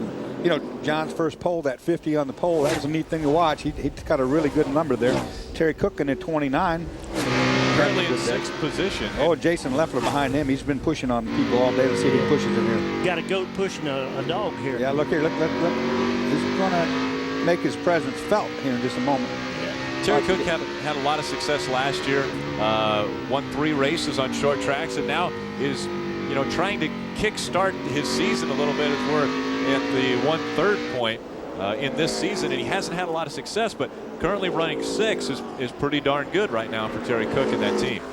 It is good, and then you got Brendan Gaughan, and right behind them, there's Bobby Hamilton back in the fray in the 4 Square D Dodge. I'm telling you right now, that's a potent pack right there. Those 4 trucks are strong. Yeah, and you got to believe that Terry is looking his chops to go back to Milwaukee also. Fantastic racer. Bobby Hamilton trying to reel in the Elvis look-alike Brendan Gaughan. Yeah, he did look like him. Had the sideburns and all that stuff. I did that to be white. Well, that's what he said. He said, my sideburns are red. I said, mine are white. I don't have them. The Orleans 62 Dodge. Again, our most recent winner in the NASCAR Craftsman Truck Series as he came home victorious in Texas for the 3rd time at Texas. He somewhat owns that track, and now he's trying to own the number 2 of Jason Leffler as he gets on the outside of him and works his way down the front stretch. The hard way. If he pulls that off Dorsey on the outside, then he'll keep moving forward, don't you think? He'll be here. He's trying to set him up, though. He tried the upper side. You seen that. Then after it didn't work, he tried to get down on the bottom side, and that didn't work either. And Bobby Hamilton's right behind him just watching all this and just kind of smiling, saying, all right. you know, just keep messing up. I'll open a hole. I'll come in here too. Square D Dodge, Orleans Dodge. I love that Orleans out there. Here he comes too. Just like I told you. Bobby to the inside at Brennan. Nothing can be done about it. Brennan, 25 laps pressure. That's all. He backs off, lets it happen. And we've got 80 laps to go in this race. These guys are probably looking for a caution to come out here very shortly. If it comes out right now, you'll see a mad dash for pit road, and that'll be it. They'll stay out till the end. A while ago with the alternator trouble on little Hank's truck, he was the last truck in the lead lap. Would have been a good time to put 4 tires on, try to make up some ground, but they're fighting a different battle down there right now. I don't know if the engine's missing or whatever, but he's going to have a tough time getting back to the front or even to the top 10 where he was. Of course, the alternator provides the electricity, not just the battery, but it provides electricity throughout the entire truck. And then if it dies, the battery will take up the slack for just a short period of time. Then the battery will go dead. Then the ignition will start to misfire. That's what's happening right now.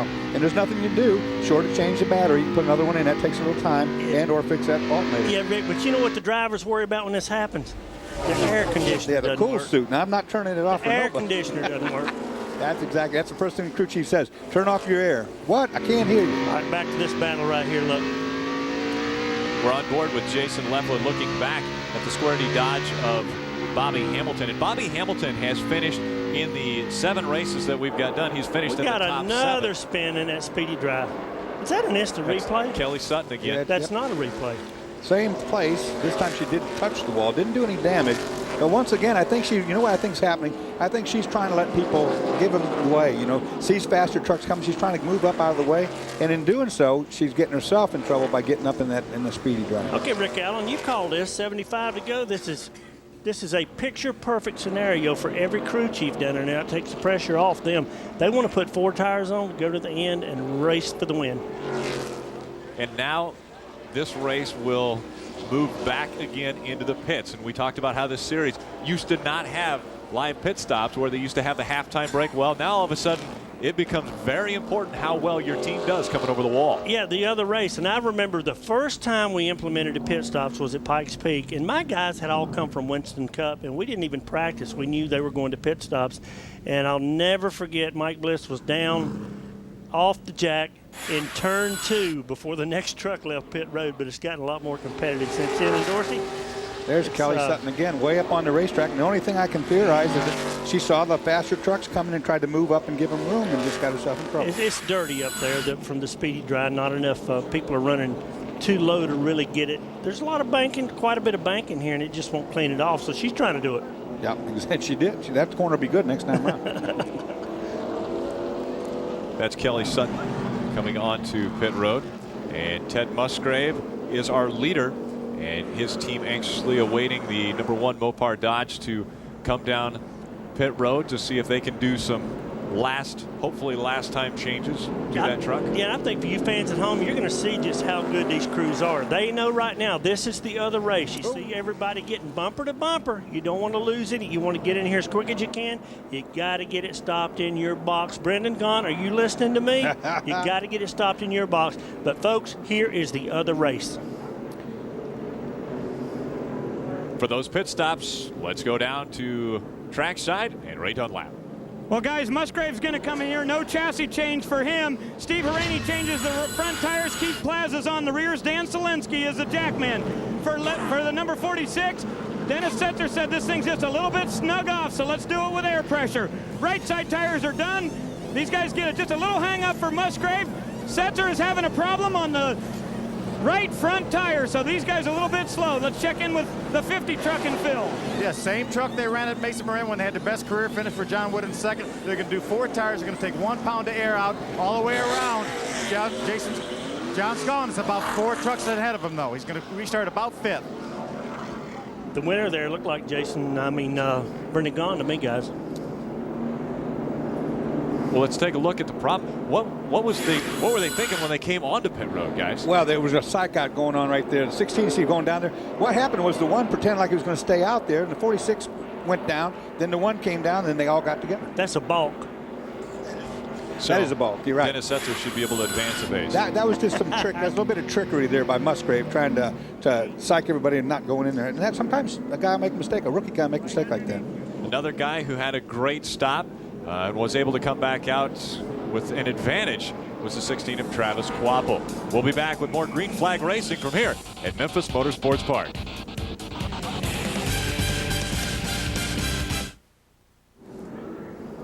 And welcome back to the NASCAR Craftsman Truck Series O'Reilly 200 here in Memphis, Tennessee. And again, we are under caution number 7. And Kelly Sutton having similar problems as she had earlier. And with more on pit strategy, let's head down to Phil Parsons. Yeah, I'm with Shane Wilson for the Craftsman pit close-up. Shane, you guys only changed 2 tires. You were the best truck, or the first truck off pit road. 2 tires going to be enough? Well, I don't know. I mean, we needed some track position, and there was a lot of cautions on those left sides, and the ones we took off 57 laps in, didn't even show any wear. So as long as this doesn't make the truck too tight with this unbalance of the the 2 different sets of tires, we should be all right. We just couldn't get any track position all day, so giving it a shot. You told me that you could get back to the fast trucks, but you couldn't pass them. Now you're in front of them. Yeah, and I'm hoping it's going to work out. We'll see, though. All right, Shane Wilson, he's won races by changing 2 tires before, guys. What do you think about that call, Dorsey? You saw what happened when they didn't put tires on the 4. They may not be warm, but they're very, very hot. Green flag flies as Matt Crafton will lead this one.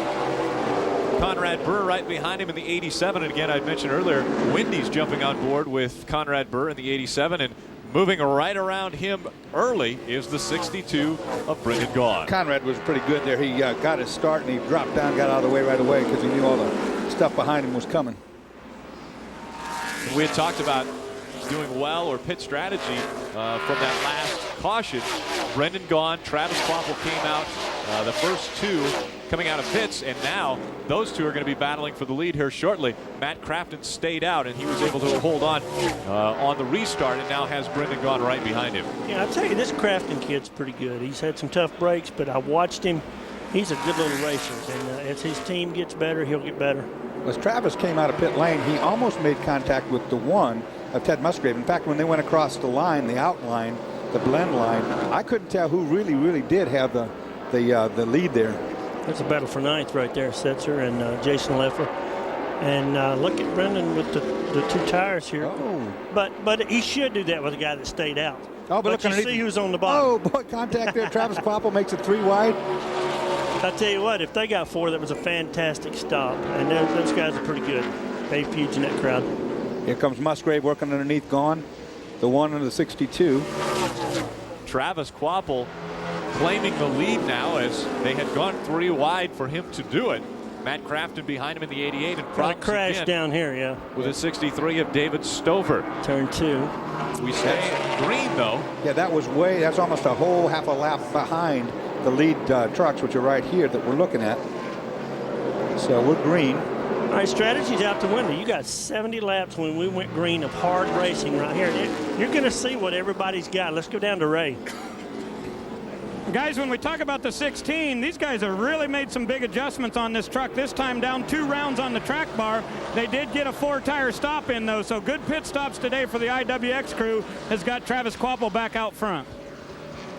Well, you heard Ray say 4 tires and a lot of adjustments. It's hard to do, but he's got some company up there. Yeah, he sure does. Musgrave puts the muscle on him. The Dodge horsepower down the inside.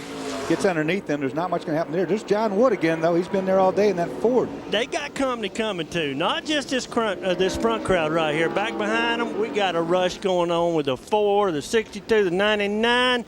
Dennis Setzer still back there lurking, and Jason Leffler chasing him. Guys, the promos have shown it all. Bumping, banging, hard racing. We just saw it right there. Travis Quapple able to get out in front of this pack. And then Ted Musgrave making the pass on him. The veterans and the young guys going at it. This is great racing. I like the short tracks. This is when the crew chief gets in here and says, all right, we did all we can do. Now go do what you're supposed to get paid for. Now get out there. Get up on that wheel. You know, and that's what you saw that happen. You see Travis get on that wheel and drove it down 3 wide, even though he knew he was going to make contact. Didn't make any difference. It's time to race, boys. You know, I think we had 70 to go, but I think we're going to see some more yellows. I mean, these guys are getting aggressive right now. It's their chance to go. I tell you what, it's a big momentum builder, too. If you go in, when you got 8 in a row and you go in there with a win, that's big. And that's what we got, 8 in a row coming up. Right in the meat of the sandwich of the schedule right here. Could determine our championship. Dennis Setzer had been leading. He came from the back. Now he's sitting in 8th position, trying to get by the 88 of Matt Crafton. You see at the beginning of the race how everybody was real courteous, let everybody get back in position for the corner and all that. Guess what? That game's over. Terry Cook now down inside Crafton.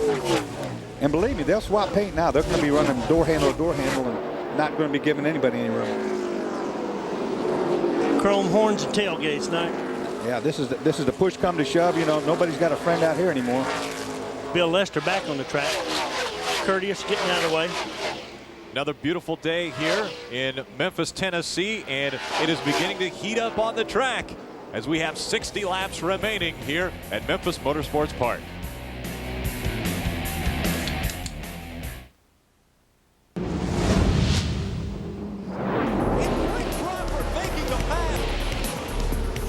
What a finish for Kevin Harvick and Ted Musgrave. And at the stripe, they touch. Who's got it? It's going to be Wallace. I think it may be 2 points to call. It is Bobby. Side by side to the line. I think you give it to Miller. Some of the closest racing in all of NASCAR happening right here in the NASCAR Craftsman Truck Series. You just saw the 6th best finishes or tightest finishes, and the 6th one was the one that we started the year out with at Daytona, and we might have another one here today. Well, number 7's brewing. I guarantee you we got a new leader right here too, John Wood, and he made it with authority. I was going to say, you know, hold on to your hats, but don't blink, because they were side by side just a second ago again. John Wood got by really, really strong, drove down in the corner, and we talked about the rear sway bar. And the rear sway bar on the 50 helps it get through the center part of the corner where the number 1 behind it is a little bit tighter, and that's what happened right back there. He drove it down underneath him and used that advantage. Yeah, you can see John's got the roll speed through the center. That's where the rear bar takes effect. Ted has a little more motor, but what's exciting is all these people behind him. All it takes is one slip. We got more people in this race than just the 1 and the 50. I mean, they're lined up there. We got Quapple, we got Hamilton, we got Setzer, we got Carl Edwards, Brendan Gaughan going backwards with the 2 tires. Yeah, he's definitely dropping back for sure, no question. Take a look at this pass for lead. This is what I'm talking about. Drives it down underneath, and now in the center part of this corner, watch the 50 nose ahead right there. The 1's got horsepower. We'll see it come off this corner a little bit better, and it's running freer because it's up high. But watch getting down in this corner again. Right here. It just gets on the throttle and it sticks. It rotates. It rotates and off he goes and says, okay, see you later, alligator. See you, wouldn't want to beat you. That's it. Now, the 1 is under a lot of pressure from the 16 right now. Travis Kvappel's right behind, and he's really putting a lot of pressure. So I don't know if Musgrave's a little bit too tight. I'm assuming he's too tight in the middle right now. And all the way back to Brendan with the 2 tires, and now Jason Leffler's working on him, and Terry Cook behind him. There's racing all the way back. There you go. This thing is far from over with 50 to go. Riding with Leffler has gone to the outside. It's clearly the 2 tires is hurting him. Well, you had run through some of the guys in the top 10. Let's do a NASCAR Craftsman Truck Series top 10 drop back. Bill Parsons, start us off. John Wood, our pole sitter, looking for win number 1. Got it going right now. JR23, the same truck that he finished second with at Mason Marin, looking to improve that by 1 position. Ray. No changes for Ted Musgrave on that last pit stop. He's got a brand new truck. It's number 28. They call it the CT Special. They tested this truck at Lakeland, and Musgrave hasn't said much on the radio. Now, Travis Quapple was not very good at the beginning of this race, but they've made it a lot better. He's still sliding just a little bit through the center. Now, the 46 of Dennis Setzer is running 4th right now. They lost 6 spots on that last pit stop because the right front tire got hung up a little bit, but Setzer is doing the job as a driver, getting back through the field. Now, let's check in on Bobby Hamilton with Phil. Ray, Bobby Hamilton's driving a truck called the King. He bought this truck about 3 years ago from Richard Petty. Bobby Hamilton has never driven this truck. It's been actually a backup truck for Bill Lester, but he's doing a pretty good job with it right now. Currently in the top 5, Bobby Hamilton, our point leader. Ray. They put 3 rounds of wedge in the number 99 for Carl Edwards on his last pit stop, and he said that really brought this thing back to life. They're currently running in 6th and having a good battle there trying to get back to Hamilton. How about the 2, Phil? Ray, Jason Leffler right now is running 7th. I talked to Dennis Conner before the race. He said, I knew we were going to win Dover. I felt like we were going to win Texas, but here I'm not too sure. They ran the entire happy hour. They we're totally happy with the truck, but they're working on it. Right now he's currently in 7th. They talked about 2 tires. They didn't do it. They changed 4 in the last pit stop. The 62 of Brendan Gaughan, we documented the fact that he changed right side tires. It doesn't appear that it worked for him this time. He's dropped all the way back to 8th. He was the first truck off lead lap. Now he's been passed by the 29 of Terry Cook, so he's all the way back to 9th. But now, with more information on Terry Cook, the 29 truck, let's go back to Ray. Well, Phil, he is moving forward in Lucky Dog, but Terry has not been very happy with this thing throughout the day. Remember, last year at this race, they ran second, but Terry Cook has never led at this track, and he said today they didn't have a shot at it all. He has not been happy with Lucky Dog throughout the day. They're happy with the top 10, but certainly not a contender. How about Brendan Gaughan, Phil? He lost quite a few spots on the racetrack. Well, he sure did, Ray, but Matt Craftsman right now is running in the 10th position. He's got a top 10 finish here at Memphis a couple years ago, but he has had some strategy going on. He pitted on lap 105, one of the only trucks to do that, put 4 tires on the fuel, and he was good to go till the end of the race. But when the caution came out and everyone else pitted on lap 28, he decided to stay out. He is falling back, much like Brendan Gaughan, back to 10th, but still a good run for Matt Craftsman in the 88. And there was your top 10. Out in front of that top 10 is the number 50 of John Wood, and a great battle for second building up between the 1 of Ted Musgrave and the 16 of Travis Quapple. Again, Travis Quapple and Dennis Setzer nose to tail, 3rd and 4th. They have won at this race. Nobody has repeated.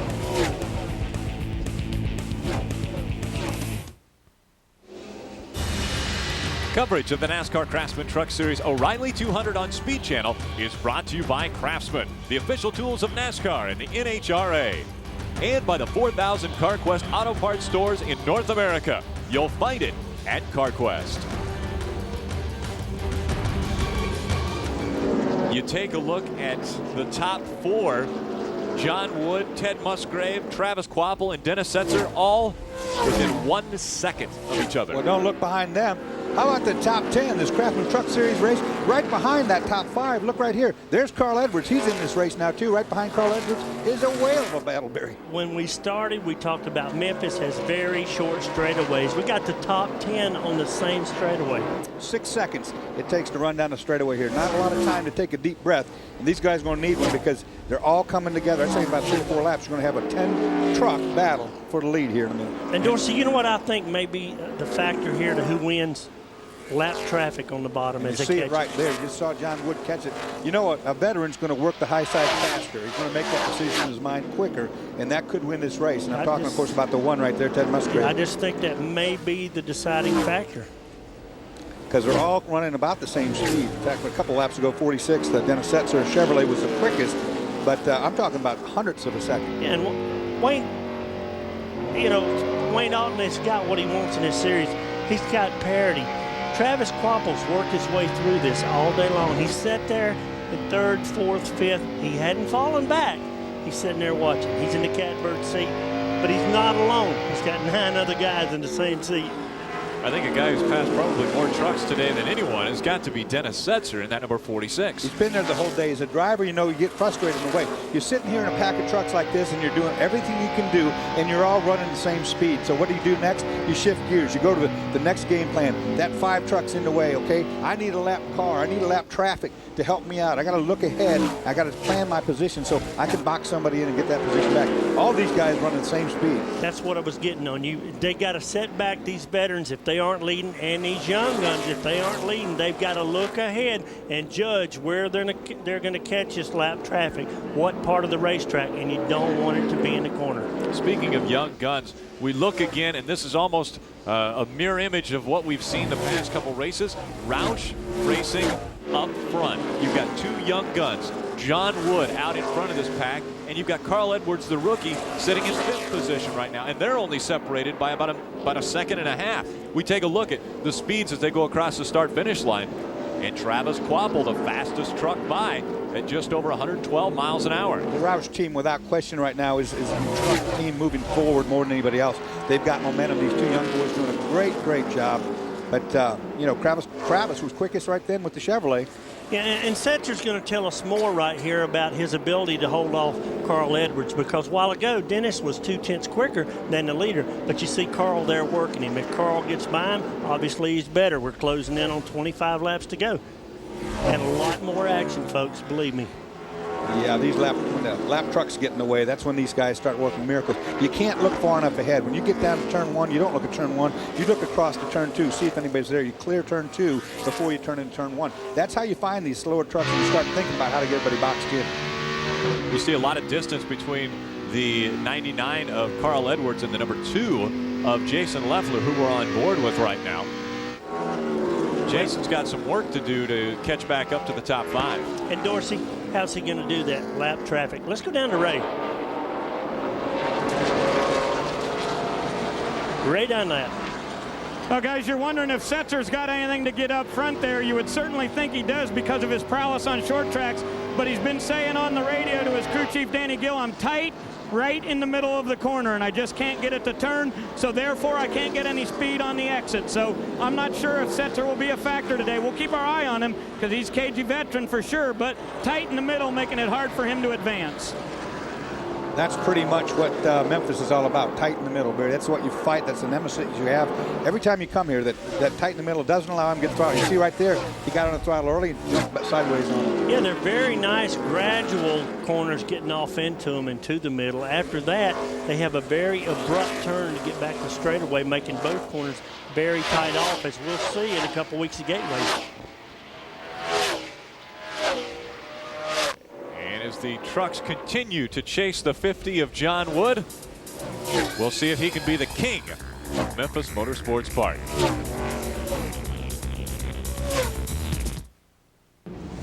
Only one team has been present for all 200 NASCAR Craftsman Truck Series events, Ultra Motorsports.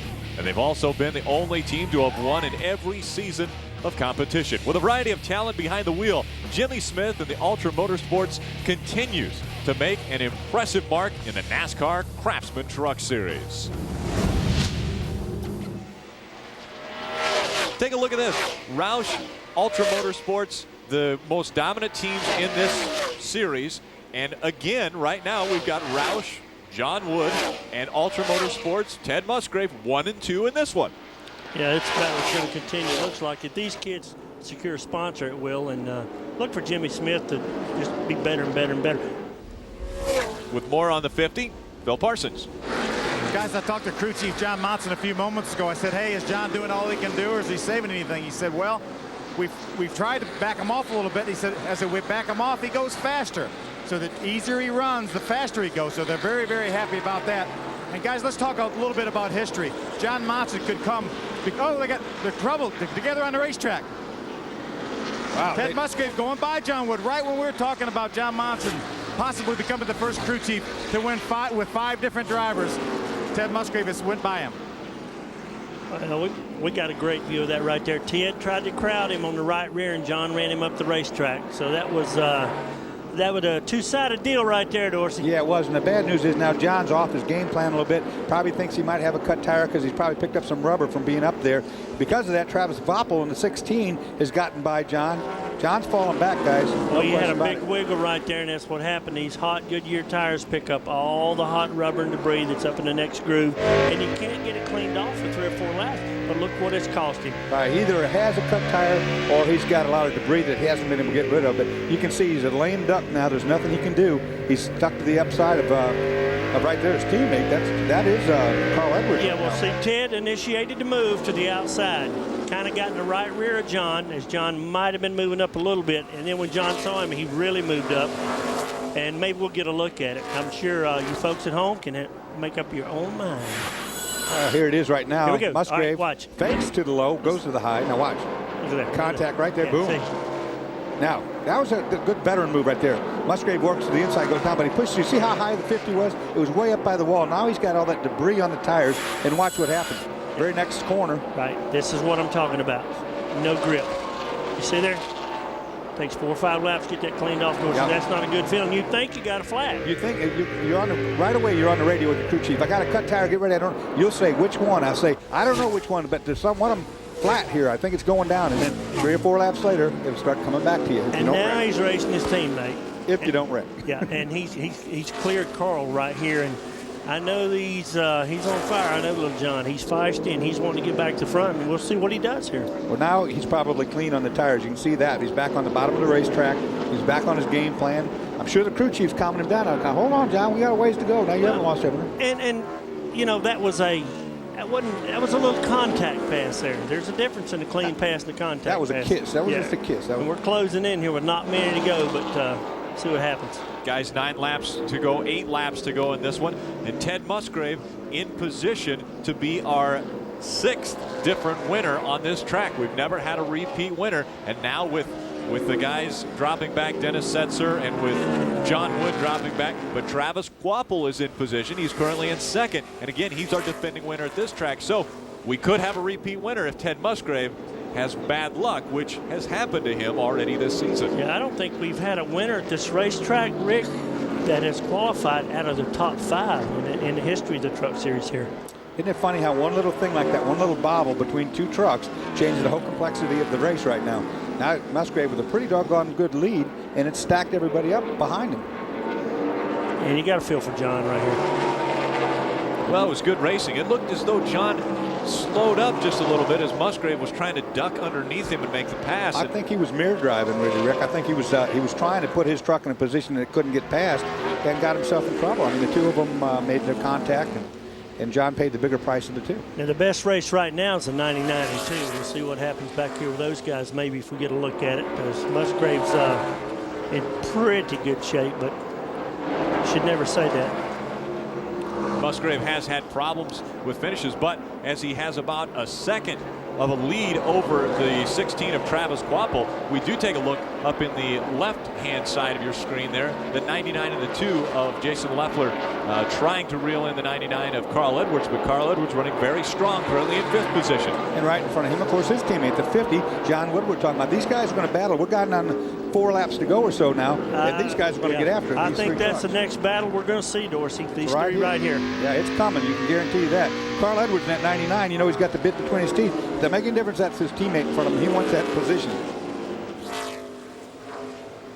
Leffler just hasn't had the speed all day these other 2 guys have shown. But look at these 2 Roush trucks now. They're going to get together here, I think.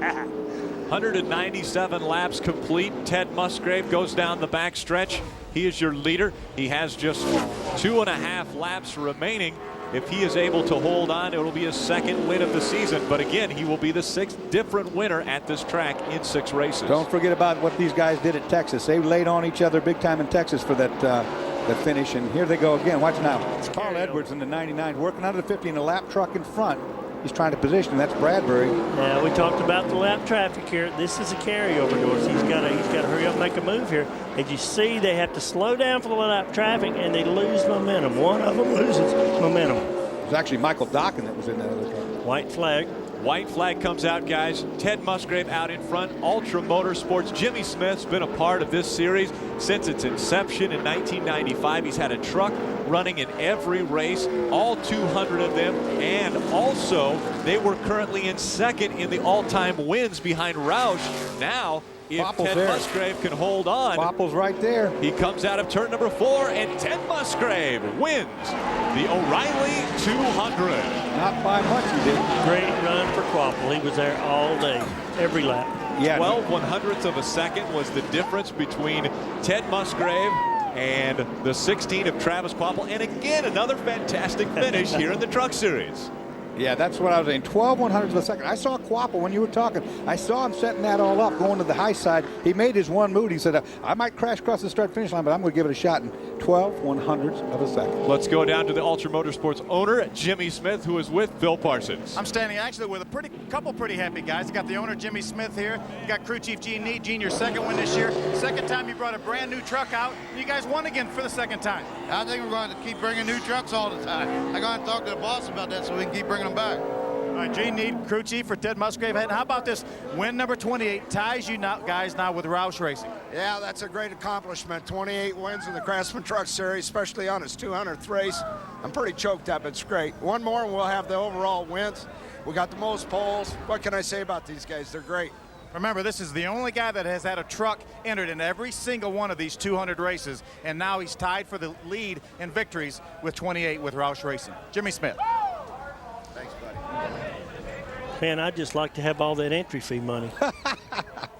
He's a great guy. Did you see that? It's great when your owner's got emotion like that. There's your graphic. Roush Racing Ultra Motorsports tied. Another tie for second place or third place now. Earnhardt Incorporated and Hendrick. Everything Jimmy goes at, he goes full bore. Oh man, he does. And it's I love to see a man. It shows emotion like that. I mean, he's got so much heart and soul in this whole sport. He created this thing. Yep. There's a lot of passion in this race, in this racing series, especially the NASCAR Craftsman Truck Series, because these guys are really out here enjoying each other's company. They're a family, and there's no better family, I think, in this whole series than Ultra Motorsports. I mean, they have really put a lot of effort into the NASCAR Craftsman Truck Series. Ted Musgrave continues to celebrate as he comes back out onto the 3/4 mile tri-oval, and he goes to the start-finish line to celebrate his victory.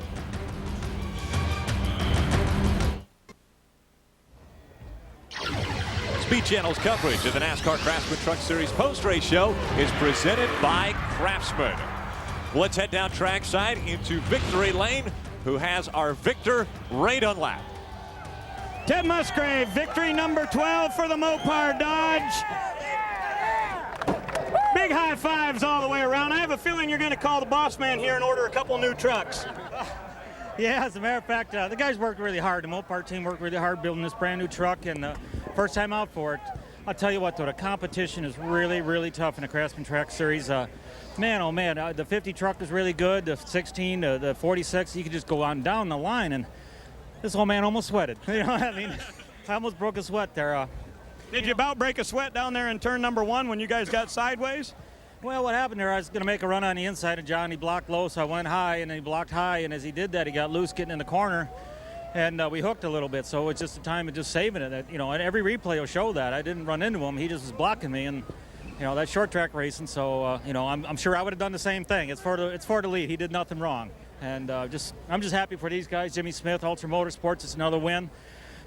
Sorry, missed the pole, though. I'll tell you, though, let me tell you about this. We're in the heart of an 8-stretch run here. You got to get a lot of confidence from a big win here as we move on through the heat of the summer. Yeah, that's true. If you look, you know, we've had a couple DNFs or some little things that have cropped up and got us behind, but each and every time we come across the start-finish line running good, we're always in the top 5, and that's what it takes to win a championship, and that's in our eyes right now, is win this guy a championship. I think they're on their way. Victory number 12 for Ted Musgrave here in the 200th race at Memphis, guys. And guys, a great finish here, fantastic finish. We looked at the 6 best finishes of the season, and Daytona was one of those. And look at how close Travis Quapple was as he was coming on the high side right there, only 12/100ths of a second Look at away his truck. from the win. The 63, David Stover. That's that lap truck, Beard. That's what we're talking about. Look, here comes Travis, read it right on the top side with momentum. Wow, I mean, that's close. It would have been a little bit closer, man. That could have changed the whole deal. And the guy who's with Travis Quapple is Phil Parsons. Travis, you got close there at the end, huh? It looked like you won this race last year. Looked like you might could have got 2 in a row. You need a little more time? Just a few more laps, I think. Looked like Ted's truck was really starting to get tight at the end. And, yeah, a few more laps. We were too loose on the short run there. That's how them guys got around me. But we knew on the long run that our truck would, you know, stay nice and free and roll through the center of the corner good and get a good bite. And IWX Motor Freight team did a great job. I don't think we hardly changed nothing from the time we got here this weekend. And you can really tune on them when you're that close off the trailer. But a few more laps, but, you know, we'll take second. It ain't too bad. 4 top 5s in a row to go with your second place finish earlier this year at Daytona. So you guys where you want to be? Yeah, I mean, we'd like to be winning some races and some poles, but, you know, we're while we don't have trucks to win races, we're remaining in the top 5 and running consistent, and we keep these top 5s coming. We'll get a win. I'm pretty excited. These guys did a great job again, and good, clean race, and I love Memphis. Travis Quapple, runner-up finish. The fans here in Memphis Motorsports Park again getting a great finish in the NASCAR Craftsman Truck Series 200th race.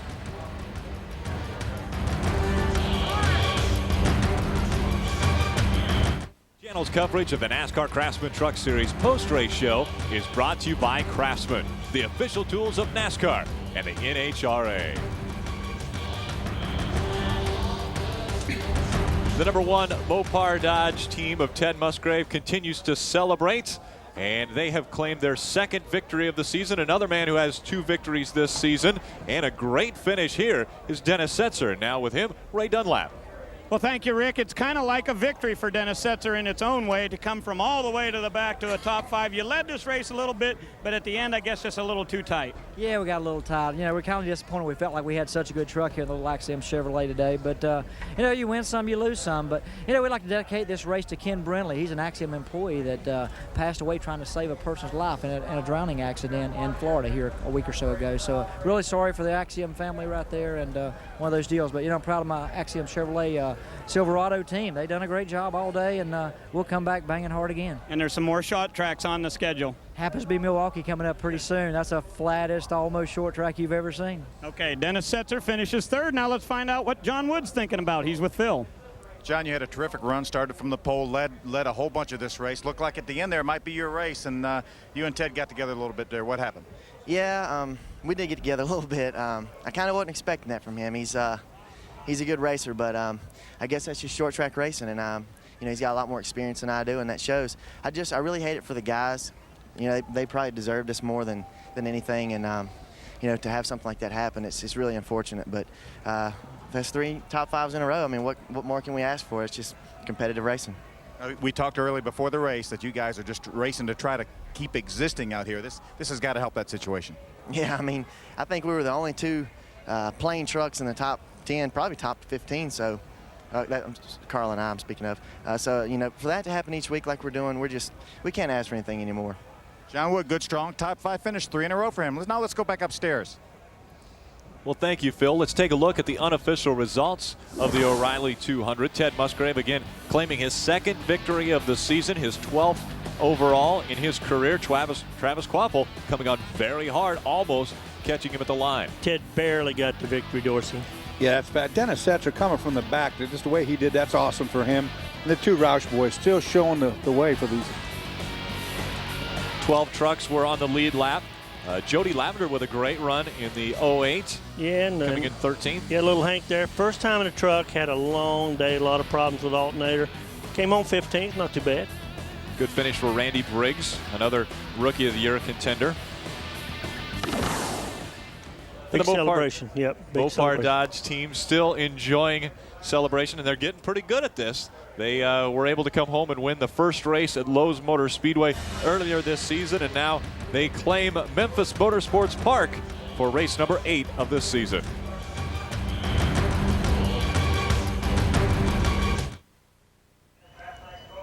And welcome back to Memphis, Tennessee, as we continue to celebrate Ted Musgrave's victory here in the O'Reilly 200. But a guy who had a great run, the top rookie finisher, Carl Edwards, is with our own Phil Parsons. Carl, another strong top 5 finish. You guys got it going, huh? Yeah, I mean, that was fun. We got a little loose at the end. And I'll tell you what, I was cheering for John Wood as much as anybody at home, you know, watching him lead this race. We need a win in Roush Racing. But to finish 4th and 5th, that's okay. And in fact, John even bumped me for 4th, so we'll have a little talk back at the shop. But, I mean, the weekend went pretty smooth. John on the pole, we couldn't have been happier for him. And I think if we can keep these Roush Racing Fords, you know, running like this, we'll get a sponsor and we'll win some races. 2 races in a row, both Roush trucks in the top 5. Let's go back upstairs. We will be heading to the Milwaukee Mile next week. Again, 3 p.m. Eastern will be the start for that one, June 28th, right here live on Speed for the NASCAR Craftsman Truck Series event number 9. Yeah, and you know, Travis is itching to go. He's a cheesehead, so you know he's wanting to go there. Almost won today. And itching to go there, along with everybody else. Setzer as well, itching to go there. You heard him, though, flat track, short track. Milwaukee Mile. Well, race 200 has come and gone, and that milestone will always be remembered as the series continues to grow and flourish in the world of motorsports. Ted Musgrave will go in the history books as our winner here today, but more importantly was the continued evolution of this series and the recognition that these drivers put on the best show in racing. Mike Skinner won the first ever race for this series and continued on the path NASCAR has set for these drivers, just as Kurt Busch, Stacy Compton, and Greg Biffle all have done in his footsteps. It's been another beautiful day of racing here at Memphis Motorsports Park, and Ted Musgrave celebrates win number 12 of his career.